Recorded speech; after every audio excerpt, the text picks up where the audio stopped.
گھر کی آبادی انسان سے اور سامان سے ہوتی ہے، اور دل کی آبادی قرآن سے ہوتی ہے۔ ہم کو الف انار سے زیادہ الف انسانیت سیکھنے کی ضرورت ہے۔ اس معاشرے کے اندر عزتیں بیٹیوں کے ہاتھ میں اور جائیدادیں بیٹوں کے ہاتھ میں ہوتی ہیں۔ روٹھے ہوئے خاندانوں کو جوڑنا شروع کر دو، سکون آنا شروع ہو جائے گا۔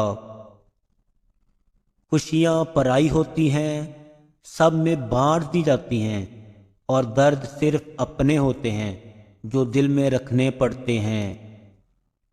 کامیاب لوگوں کی غیبت کرنا ناکام لوگوں کی مجبوری ہوتی ہے۔ جو بندہ ارادہ کر سکتا ہے اس کے لیے کچھ بھی ناممکن نہیں۔ کسی ناپسندیدہ بات پر خاموش رہنا ظرف اور معاف کرنا اعلیٰ ظرفی ہے۔ کچھ منزلوں کے راستے وہ ہماری حفاظت کے لیے بدل دیتا ہے۔ نفرت تو گناہ سے ہونی چاہیے، گناہ کرنے والے سے نہیں۔ دو مسلمانوں کے اندر صلح کرا دینا بہترین عبادت ہے۔ جو بندہ شکی زیادہ ہوتا ہے اس کا دین برباد ہو جاتا ہے۔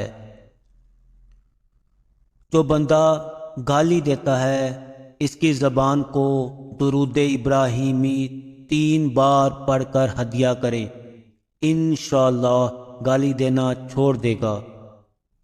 جو شخص روزانہ ہر نماز کے بعد 70 بار یا رحمان پڑھے گا، اس کے دل سے ہر قسم کی سختی اور غفلت انشاءاللہ دور ہو جائے گی۔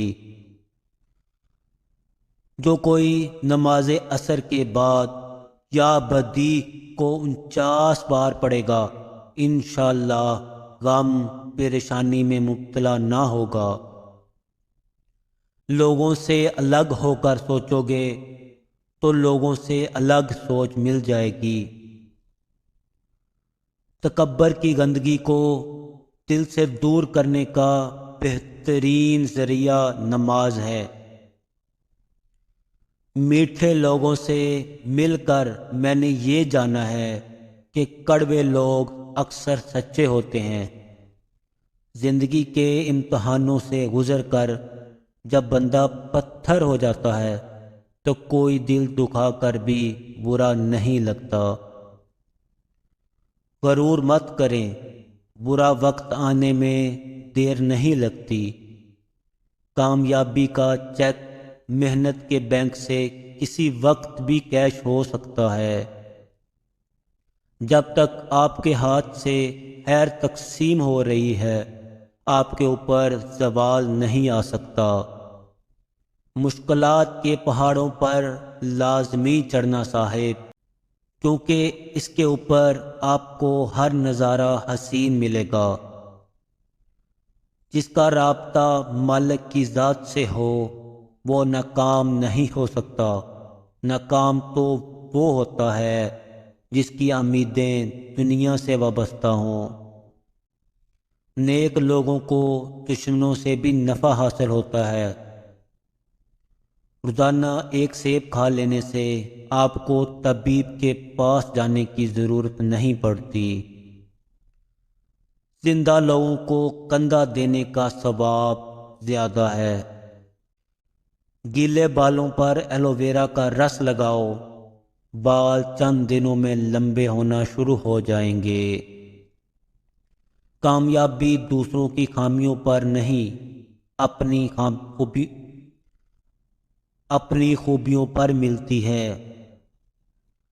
دکھاوے کی خوبیاں خامیوں سے بھی بدتر ہوتی ہے۔ جو تلاش کرتے ہیں وہی اپنی طلب پاتے ہیں۔ جہاں تمہاری ناراضگی کی فکر ختم نہ رہے، جہاں تمہاری ناراضگی کی فکر نہ رہے تو پھر سمجھ جاؤ کہ رشتہ ختم، مجبوری شروع۔